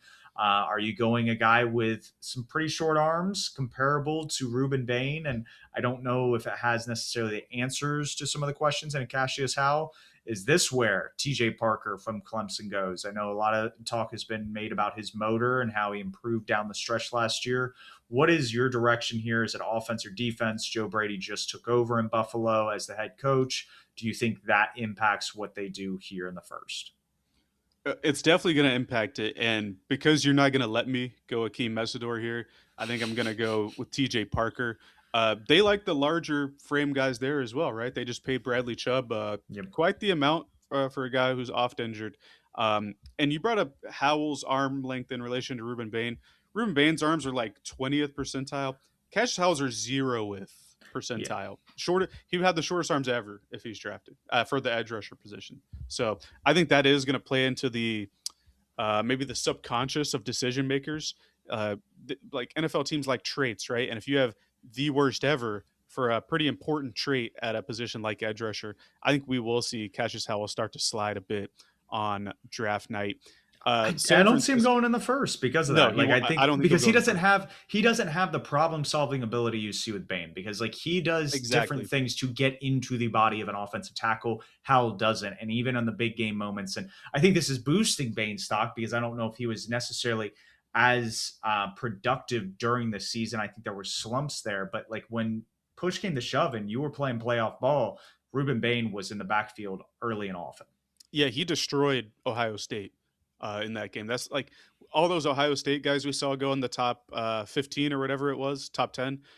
They would have won the national championship had they not run into Miami. Maybe Indiana beat them in The the talent Big was Ten there, championship. yeah. So we would have to see. San Francisco They need an with this offensive pick. tackle. Trent Yes, Williams. A lot of stuff is circulating about that. We still have Caden Proctor, Blake Miller on the board. Who are they taking as either their right tackle or left tackle of the future? so at this point, I like Blake Miller a lot. Can you name who their starting right tackle is right now? I probably know, but not looking off the top of my head, it's not It's clicking. it's Colton McKivitz, who's not Yes, that's right. we'll say not a premium right tackle in the league. And Blake Miller started close to 60 games at Clemson, one of the lone bright spots on offense this season. And at the pro day, where Carolina Panthers offensive line coach Joe Gilbert was running the drills, he was doing a lot of stuff on the left side as well. So he can start on the right side now, maybe flip to the left after Trent Williams retires. They just gave Trent Williams a 1 year extension, so he's there for at least 2 more years. I think right now with Houston, this is really where I think Caden Proctor's slide is going to end. And I don't know if he plays tackle in the league. I think he can play guard, but they just need impressive offensive alignment any way they can get him. And I know it didn't really work out last year. It was better, but CJ Stroud, I think, Like he himself took a step back, even with the offensive line getting a bit better. Even with the playoff win, we just saw them getting clobbered in the playoffs. And Caden Proctor, whether it's at tackle or guard, is strong enough and big enough to prevent at least a handful of the pressures that CJ Stroud was seeing in those playoffs. You think back to the last time we saw Stroud play, maybe the worst playoff performance I'd seen since the Cardinals quarterback when the Panthers played him in 2014. I don't remember the name. It was like their third string quarterback where we held him to like 70 yards. That's the level that Stroud was putting out there against the New England Patriots. So any offensive line improvement, I think, is a good thing for Houston. And I think Proctor's like pretty clearly the best offensive line option left on the board at this point. If you're telling me he's going to come in and he's going to play tackle for you, I'm going, then what has your process been up to this point? Because Blake Fisher, I don't think he was much to do about anything, but he was a second round pick back in 2024. Then last year they take Ariante Ursary, who is their starting left tackle, and I think they're looking for him to kind of be that dude there. Then you go to the right tackle spot. They just signed Braden Smith from the Indianapolis Colts, and when he's healthy, he's on. Obviously, not a long-term solution there, but there hasn't been a lot of talk of Caden Proctor making a switch to right tackle, and the backup there is Trent Brown, who he's an old offensive tackle and probably doesn't have much juice left in the tank. But when you're looking at how they're building it in Houston, to me, it would be he's playing guard, and they got a lot of good production out of Ed Ingram last year, and they just signed Wyatt Teller from the Cleveland Browns. So that point, it's where is he fitting into this? And to me, the defensive line is very much an issue for this team. This is a team that, outside of Sheldon Rankins, doesn't really have a lot of guys on the interior of that defensive line. So to me, like, I think there are more options when it comes to if they want to take a risk on Caleb Banks, depending on kind of the health of his foot and the broken bones that have been involved there. A guy like Christian Miller out of Georgia, or maybe Lee Hunter out of Texas Tech. And maybe that's a little rich, but I think those positions would honestly serve or make more sense than Caden Proctor here at 28. Well, I think you're going best player available in regards to trenches, and I think Proctor's upside much higher than everybody there, except maybe Caleb Banks. I was about to say Caleb Banks, if his foot checks out, like his ceiling is he's not going round one. And that's fair. Injuring the same foot 3 separate occasions. It gives off Josan Newton, who fell to the second round a couple years ago. Right. One of which being at the combine, he hurt his foot. 40. So not even he still ran. Yeah, it was impressive. But we talked about some of the other stuff on the field. Like on the field, if he's not on the field, it's not impressive, right? And to his credit, even when he's on the field, the pressure numbers are great. But Banks struggles against the run and has trouble finishing play, kind of like Peter Woods has trouble finishing plays as well. So there are real tape issues as to why he's not going in the first round as well. But I think Proctor's the pick here. And you brought up the point, if you're going to play him at guard, why would you do it when you have all these other guard options? You let him battle it out, right? Blake Fisher, who you talked about, I just wanted to pull it up because he was in the 2024 draft. He was the 9th lowest player on my board that year out of 183. He's not a good player. I'm just saying, like they've invested a lot of capital into the offensive tackle position, and they keep doing that. It's like where Panthers fans talk about like wide receiver being a place where we keep dipping. It's not good enough yet. Their O-line is not good enough yet. Didn't Ursary play right tackle in college, or was it left? He did. That's like, if you're going to make the argument to me that like, hey, if the future is let Caden Proctor sit a year, let the Braden Smith kind of thing run its course, and then you move Ursary back to the right side, and then Caden Proctor is your starting left tackle moving forward, I can buy that. But for me, it's like, I don't know if he's a guy that you're going to want on the field right away, and I'm trying to figure out where the long-term vision is if Ursary is the guy they want at left tackle. It'll just have to play itself out. I think on a mock that I did, I had Peter Woods at this point, but obviously he's off the board. I would be shocked if Peter Woods makes it past 25. That's all I'm going to say about that. So I would not. Kansas City. Who did we give Kansas City with the 9th pick? The 9th pick, we gave them not Spencer, Ruben Bain. I think they should have gone Spencer Fanu. That makes this a lot easier. I'm going to go Denzel Boston here. Really? Okay. I still think they need receiver. He's different enough from Rashee Rice and Xavier Worthy that he can bring a different element. They don't have a ball winner. I know Rashee Rice is good at the catch point, but he's not beat up on a corner type good, you know. And the stuff with Worthy and Rice both not being on the field 100% of the time, I think is a concern when Denzel Boston has the frame and the size of a durable player. I think that's another thing there. And the last point I'll say about Boston is he's really the only true like boundary X that you're going to have at this range in the draft. Carnell Tate, not really an X to me. Tyson can do it, even though like I think you would want him to be more in space. Kind of like you move Tedero McMillan around. He doesn't have to be the dominant X guy. I think Boston can be a boundary X, and he can be the sacrificial X receiver that they talk about at reception perception, giving Rashee Rice stuff over the middle, giving Xavier Worthy stuff that's deep down the field. I think it'd be a good pairing, and I think he's different enough to where you can rationalize receiver over maybe another offensive lineman. I think you go trenches at pick 9. Yeah, Maybe there's an argument of Caleb Downs, but I think it would have Ruben Bain, a Spencer Fanu, like what we talked about at pick 9. Here, I think I would advocate for, and I understand there's probably going to be a reunion with the cornerback that departed, L'Jarius Sneed. I think he probably comes back into the fold in the offseason program. He's going to probably be a starter for you. You have some younger guys, but like, is this not a area of the draft where maybe you talk yourself into a Jermod McCoy? Like you saw Josh Simmons fall because of the patellar tendon, which is a pretty serious injury. They took that risk in the gamble in the 20s. You have Colton Hood, who's a very physically dominant cornerback when you look at the measurables. Chris Johnson out of San Diego State. There's somebody there that you think might give you an edge with Denzel Boston? Because like as much as yes, they do need help at the wide receiver position, to me, like the cornerback room is still an issue on that back end, especially when you just ship out Trent McDuffie. Is there a guy that you would feel comfortable taking over Denzel Boston if the medicals check out? I would feel comfortable with Chris Johnson and maybe Colton Hood. My rebuttal to that is, and I've heard this on so many draft pods, and it's just starting to click for me. They always find guys later, and obviously They develop them really well. the guys you find earlier are they might have better bodies, more technically refined. But I think that their secondary coaches are almost too good at their job to where the rest of the front office can say, "Hey, we've had such a good track record of developing later round defensive backs. We probably won't get somebody as physically dominant as Denzel Boston later in the draft. That can be a third receiver that Mahomes or if Justin Fields starts week 1, really needs that third receiving up, especially with Travis Kelsey just waning in his wane years. You know what I mean? But this is back to Miami, right? I don't remember who we took with the They first took one. Spencer Fanu, who I Okay, initially thought that the Chiefs took, but we had them going Ruben Bain. We had the Dolphins taking Spencer Fanu.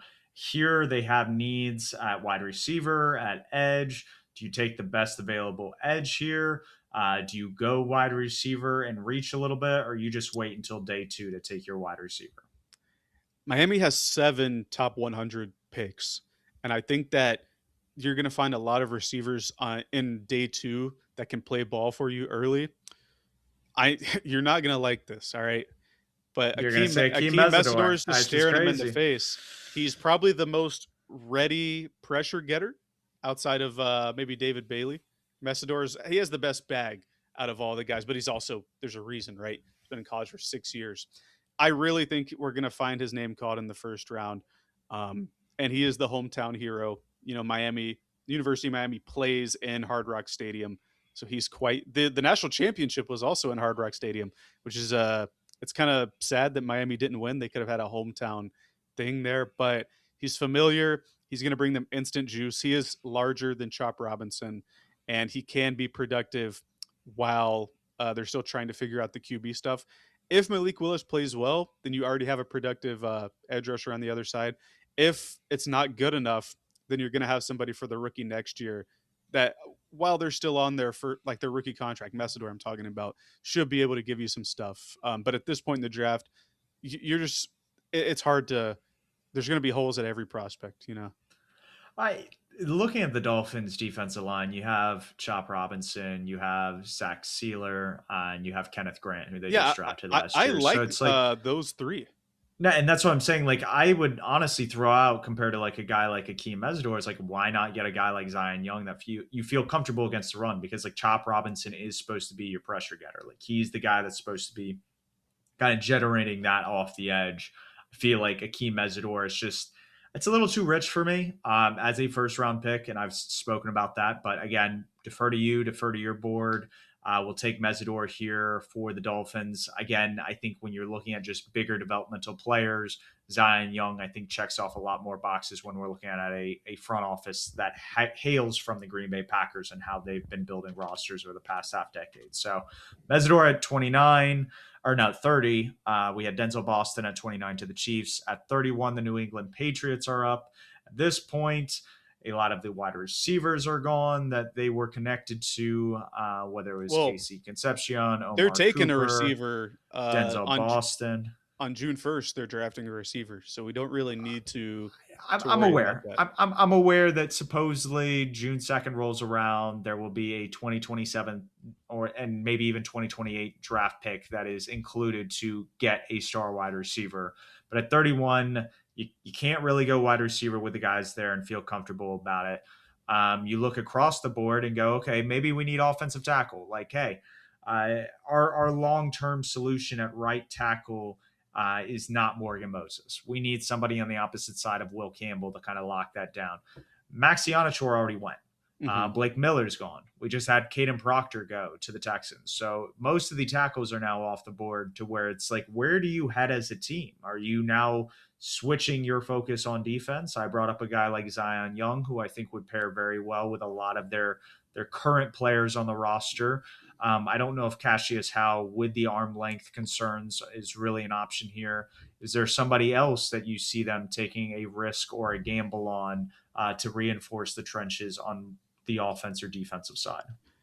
Could you look at the tackles that are still offensive tackles? You got Okay, Caleb Caleb, Caleb Tiernan is the highest. Okay, so I think Austin Barber, yeah, Markel Bell. Yeah, it's we're not pretty. we're pretty clear of the offensive tackle spot. I think at this point in the draft, receiver. I already talked about why I'm not going to go in that direction. I think edge rusher is a good spot. I think a player that's still on the board that I think would fit well with them, but might be a little rich, is the safety from Toledo, Emmanuel McNeil Warren. A little bit rich, but I think pairing him with they brought in Kevin Byard and have Christian Gonzalez, I think would be a very fun secondary. But because this team was just in the playoffs, I think I am going to press the trenches a bit more. I really like Zion Young. He fits the size, or he's good enough sized. Really high motor, good run defender. It's not like they struggled against the run throughout the season, but in that Super Bowl, what was the key issue for that New England defense? Sometimes they would guess right against the run, but when they guessed wrong, their edge defenders couldn't get out there to get to Kenneth Walker. That's why he won Super Bowl MVP. I think Zion Young is one of, if not the best run defending edge, at least this high in the draft. Ruben Bain's up there as well. But I think adding a guy that can be productive on rundowns is a pretty good look this late in the draft, or this late in the first round, I should say. Yeah, Zion Young makes a ton of sense just from a schematic fit. You don't have any offensive tackles with the wide receiver rumors. You probably don't want to invest that pick there unless you do have a guy like Casey Concepcion fall. But again, you spent some decent money in free agency on a guy like Romeo Dobbs. You spent some day two picks on some wide receivers that you're hoping pan out sooner rather than later. And that leaves us with the Super Bowl champions or reigning Super Bowl champions, Seattle Seahawks. They obviously have a need at running back, but I don't think at this point in the draft you feel comfortable taking the Jadarian Price backup of, or what he was the backup of Jeremiyah Love, but Jadarian Price being kind of that number two guy. I feel like you probably want to wait till middle of the second round to take a guy like him. They have needs at edge and cornerback. I would be very interested to see either Colton Hood, just because I think he replaces what they really wanted out of their bigger cornerback last year. I am blanking out on the guy that was talking too much trash and got himself Oh yeah, Reek Woolen. Reek Woolen. There we go. I knew it started with an R, but yeah, Reek Woolen. His size made him really good against like the pass and just being very rangy, but he was awful against the run. And I think Colton Hood's a little bit more physical to where it's like, do you go that route or do you go in a direction and get a guy like Chris Johnson, who's been linked to them out of San Diego State? And obviously, Jamal McCoy is a phenomenal talent. He's here as well. But I feel like cornerback's probably the best bet because the edges here, I think, even though from a value standpoint is more valuable of a position, the depth and need at cornerback I think outweighs it here with just the talent at 32. Another position that left in free agency, Kobe Bryant. I think this could be another EMW spot, but I do like the corners here. But they have what's his face? Yeah, I have Eman been bad Worry. with names. Yeah, yeah, Nick Emenwari. I've been bad with names this podcast, but yeah, no, Nick Emenwari is They the run a lot of comparison. they run a lot of the three high, something that we talked about years and years ago, where you have three safeties on the field at the same time. They run a lot of that, so it wouldn't. I don't think it would hurt to get somebody like McNeil Warren, but by the virtue of him being a safety and not having near the range of Caleb Downs and Thieneman, I think he does end up sliding out of the first round in this one. Although I think both New England and Seattle are good spots there. I They have been connected a ton to Chris Johnson, and I think it would be cool to have the West Coast thing there. My question about Chris Johnson is two things. Number one, his level of competition. You don't play a ton of world beaters with the San Diego State schedule, and I'm not sure if he'll be able to press a ton at the line of scrimmage in the NFL. Although I think that the rest of the defense can supplement that. I'm going to go Chris Johnson here. I know he's a little bit lower on the board than Colton Hood, but I like the connection there, and you can afford a little bit of luxury when you win the Super Bowl. So we'll recap kind of how this draft looked for the audience. You had Fernando Mendoza at 1, David Bailey at 2, Francis Mauigoa at 3, Arvell Reese at 4, Sony Styles at 5, Carnell Tate at 6, Jeremiyah Love at 7, Mansour Delane at 8, Ruben Bain at 9, and Caleb Downs at 10.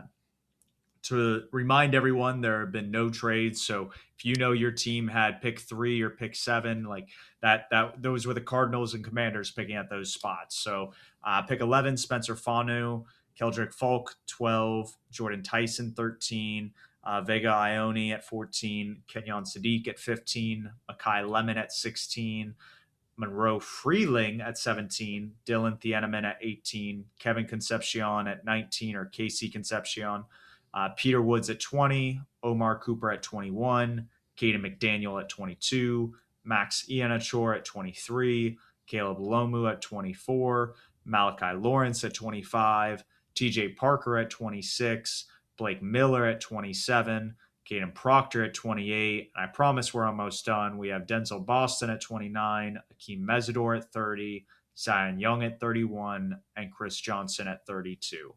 At the distribution we have, 7 edge rushers went in the first, 7 offensive tackle went in the first, 6 wide receivers also went in the first.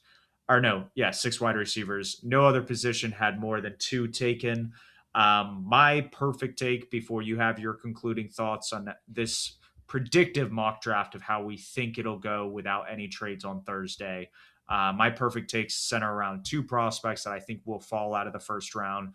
That is Akeem Mesidor and Ty Simpson. I think the age concern with Akeem Mesidor will play into how he's evaluated, and he will be a player that's taken in round 2, potentially round 3. Ty Simpson, I think, with the limited number of starts he has, will just be too much for NFL teams. As much as people want to make the comparison of a Jackson Dart, he had a much bigger frame and he played a lot more games in college. I think that is starting to be a concern when people evaluate the quarterback talent. Even though there are some quarterback needy teams, I think they will be willing to wait, just like Tyler Shuck and a few other quarterback prospects were available on day 2 last year. Yeah, that's my perfect take before Thursday. What are your thoughts on the predictive mock draft and your perfect take for this week, Jacob? So the distribution there, One of the it says defensive line 3 tech. One of the guys in there is Ruben Bain. So I would say we had 8 edge rushers in this here mock draft, and then 7 offensive tackles. A lot of trench play, which we talk about teams will prefer on draft night. I know that this is a very bad draft, but I think that's just going to make more second, third round trench players move up as opposed to tight ends, safeties, that sort of thing.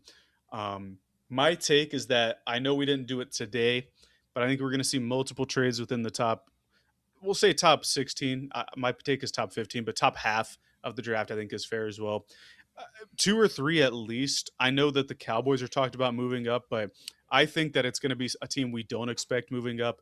Maybe the Chiefs because they have 2 firsts. They can afford to go up to, let's say that they fall in love with Carnell Tate and they want him to be paired with the receivers they have. They can move up there to pick 5 or 6. I think the Jets are another team that hasn't been talked about enough as moving up. Not only do they have 2 firsts this year, they have 3 firsts next year. They have multiple second round picks. They have the first pick of the second round. They have a ton of valuable ammunition that could work in a potential move up. Let's say the Jets fall in love. They take David Bay, or in this scenario, they could take Arvell Reese and then fall in love with Sonny Styles and want to put them with each other and say, hey, Tennessee, here's pick 16 and a first next year, a second this year. That'd be hard to turn down. So multiple trades within the top 16 on Thursday. And then we'll obviously see some stuff in the later half of the draft. If Ty Simpson does go in this draft, it's going to be virtue of one of these teams trading outright. Maybe Seattle at 32 wants to trade out. They're a notorious trade back team, so would not surprise me. That could definitely be in the cards. I think 2013 offered 4 different trades throughout the entire first round, so definitely possible in this year, even though it's a little bit weaker. We'll be interested to see kind of the teams that move across the board. I think teams with multiple picks will have incentives to either move up or move down based on their needs or board. What are you most excited? Like, what's the pick that has your curiosity? Is it the Tennessee Titans pick at 4?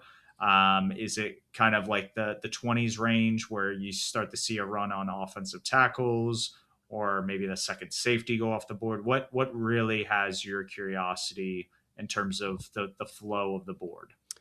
Outside of Carolina, I'll throw 3 of them at you. Tennessee, I think, is where some stuff's going to shake. So trades, whatever might happen. That could be Jeremiyah Love. We don't know. Although I'm more than cool with Tony Pollard for another year. In the same way, Washington should be cool with Rashad White and Jerome Ford. It's just Jeremiah Love's a different player than all those guys, right? Um, Washington at 7 as well. Like to me, I think that's Jeremiah Love's floor. If he makes it past that, I don't know what's going to happen there. And then Tampa Bay at 15, I just have no clue. And like we talked about, I think it would be from a Panthers fan perspective. I think it'd be pretty funny if they took Messidor, given that the maybe the coaching staff has a win now mandate. Um, but we'll have to see with them. I think Tampa Bay is a bit of a mystery where they're going to go. Makes sense. Yeah, no, the Tampa Bay Buccaneers pick, I think if you have a guy like Kedrick Folk there, I know they're getting connected with Kenyon Sadiq. Those are kind of options there.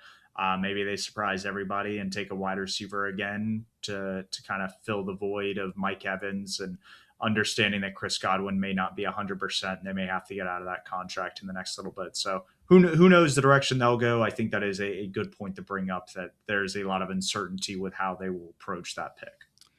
Real quick before I sign us off, who is the one player, realistic player, that you would like the most for Carolina to draft? Let's say out of the, let's say nobody in the top 10 that we went over today.